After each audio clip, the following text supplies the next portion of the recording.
Hi there. In this business topic video, we're going to take a look at a popular and widely used theoretical model that's particularly useful for marketing and business strategy. It's known as the product life cycle. The model is a theoretical one in the sense that it tries to predict or describe the stages of sales growth that a product will go through from the moment it's developed and launched onto the market all the way through to the end of its life as a product, and the stages in between. And it's a particularly useful model because it comes in handy for doing things like forecasting the likely path of sales of the product over its life, for assessing where a product or brand is in terms of its stage of its life cycle and how it fits in with a product portfolio. It can also be useful in terms of determining how to target and how to position a product in a market. And the financial people find it handy when it comes to determining whether to focus investment on products, particularly those that are perhaps towards the end of their life cycle. Let's take a look at the model, try to explain the different stages and also provide some examples of what we mean. Most descriptions of the product life cycle identify 5 stages: development, introduction, growth phase, a maturity phase, and followed by the end, the decline phase. The important point to remember, however, is this is not just about individual products. The product life cycle could also be applied to a broad category of products. It can be applied to a brand or a particular model. It's a conceptual, theoretical model. We track or try to predict the sales trend of a product in its life cycle by looking at 2 dimensions: the rate of sales and time. Obviously, the first phase, development, there should be no sales because the product's not yet launched onto the market. Once it is launched, it enters the introduction phase, where normally sales grow slowly as it's adopted slowly. And as revenues and sales accelerate, it enters what's known as the growth phase, where we see a steep increase in the sales performance. The next phase is the maturity phase, where the sales growth or rate of sales growth slows, but sales themselves may still be growing, but not as fast as during the growth phase. And finally, there comes a point where actual sales start to decline. They tail off, sometimes quite sharply. Now, the curve, the classic product life cycle curve, we illustrated in the slide before, and there are some examples out there of pretty well-known products whose sales do appear to follow the classic product life cycle shape. And I've put one on the screen there, which is the annual sales of Apple's classic iPod. And you can see quite clearly there's a very strong growth phase, and then around 2006, 7, 8, a maturity phase, and then since then, of course, as Apple has introduced a whole range of other products that effectively do the same thing that the Apple iPod did, the Apple iPod very quickly entered into its decline phase. Let's just briefly look at each of the stages of the product life cycle, just so you're aware of what's involved in each of them. The development stage, of course, is what it says on the tin. It's the process of new product development. And depending on what product and what market the business is operating in, this can be quite a complex or quite a simple process. It may take a long time, or it may be possible to get a product to market very quickly. It all depends on the nature of the product, and in particular the need for research and development and market research before the product is launched. Once you get into the introduction stage, this is where you find out whether your concept is being accepted by the market. A key thing to remember with the introduction stage is that not all customers will be aware of the product. In fact, probably most of your target customers won't be.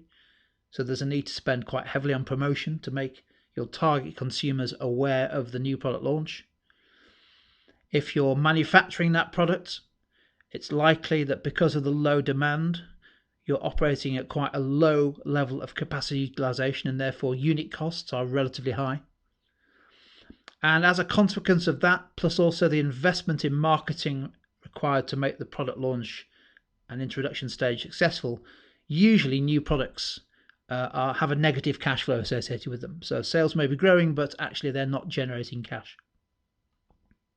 So the key with the strategy, the marketing strategy at the introduction stage, is to achieve your introduction objectives.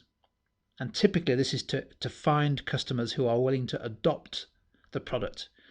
Often they're known as early adopters, particularly if it's a product that's not been seen before, if it offers a new way of doing things. You may initially find it quite hard to find distribution for the product if you're relying on intermediaries such as retailers and distributors. And you also need to make a choice around pricing strategy. So do you adopt what's known as a penetration pricing strategy, which is to offer a particularly low price to try and encourage people to buy the product? Or conversely, do you offer quite a high price, a premium price, and try to skim off the available profits, even though the volume of output that's demanded is quite low?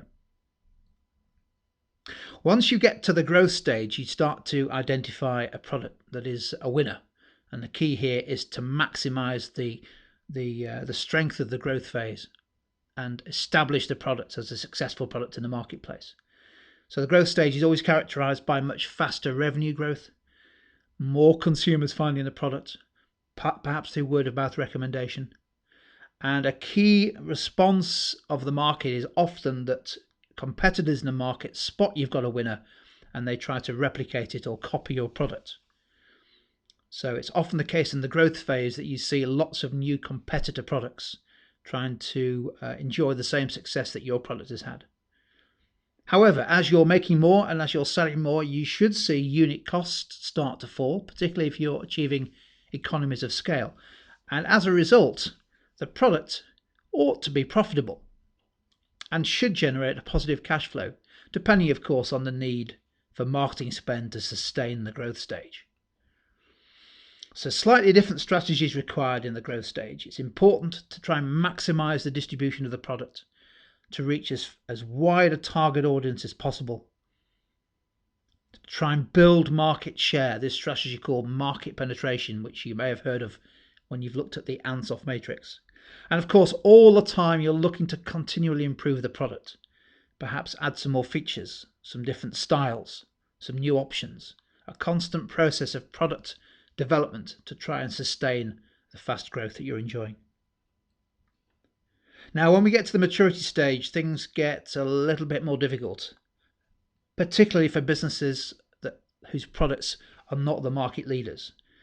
The maturity stage is characterized, as we know, by slowing sales growth, and typically there are now quite a few competitors and competitor products all fighting for a share of a market that's starting to slow. For the biggest businesses, the best products, this should be a good time for profit. You should have low unit costs because you're operating efficiently. Weaker competitors will start to leave the market or exit the market because of the lack of sales growth, and also because prices will start to fall as competition becomes more intense. But the maturity stage for a successful product can be a very positive stage in terms of cash flow.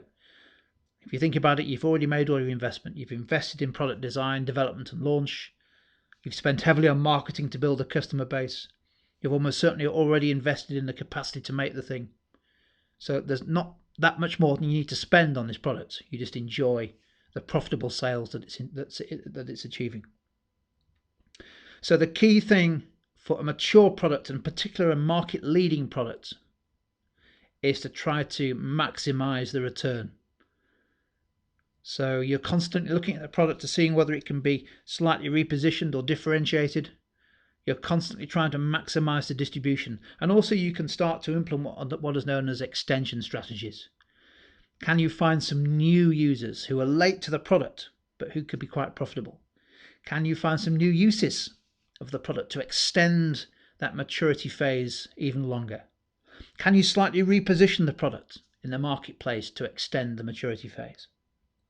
I've put a picture of what is perhaps the classic example of extension strategies for a mature product, which is what happened to the humble bottle of Lucozade, which several decades ago was well known as a high sugar, high energy boost drink.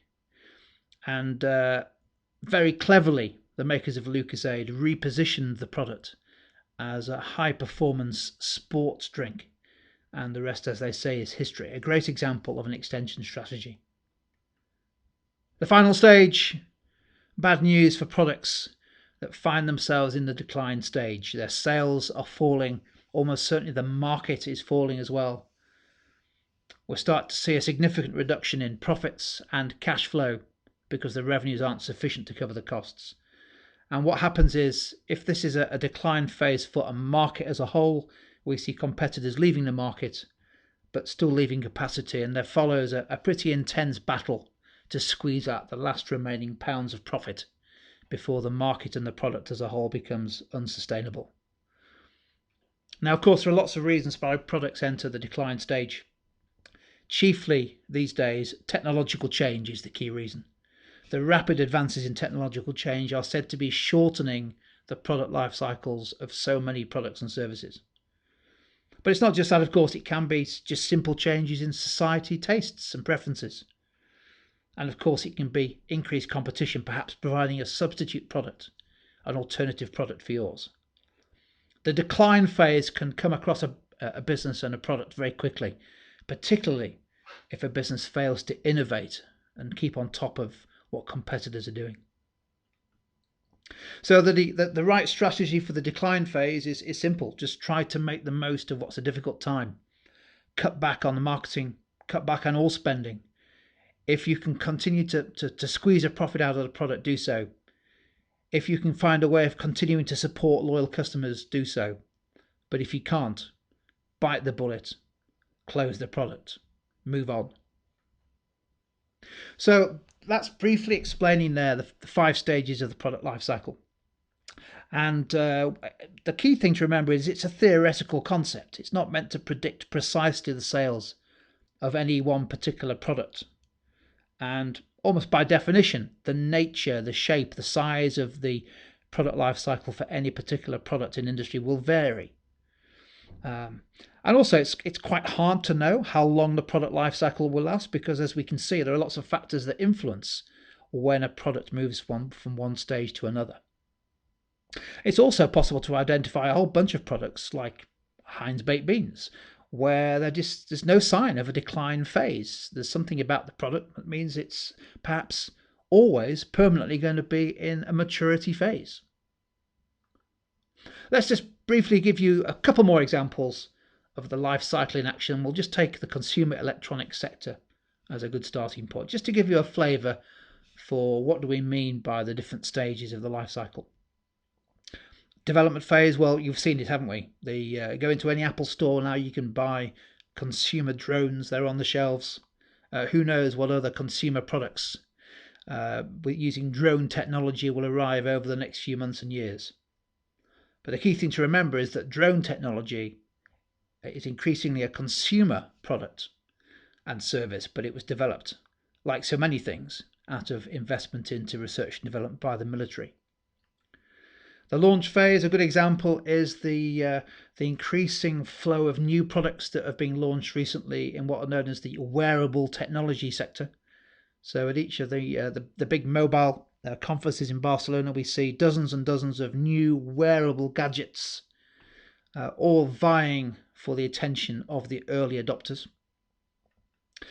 Growth phase, well, TVs have been around a long time, but ultra high definition displays, televisions, monitors is now a very fast growing segment of the display market. And of course, we're not just talking about TVs, we're talking about interactive displays of all kinds.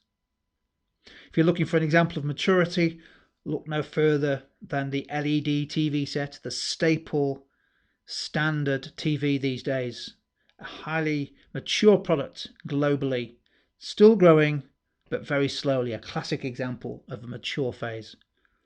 And finally, the humble DVD. 10 years ago, we'd have all said that the DVD was in the growth phase. It is now, as this evidence shows on the chart, firmly in the decline phase, as of course we're switching from buying entertainment media in hard copy format, and increasingly deciding to stream it using our digital mobile devices. There we go. That's been an introduction to the product life cycle It's an important model and it can be used in lots of different ways to support marketing and business strategy, and I hope you found it useful.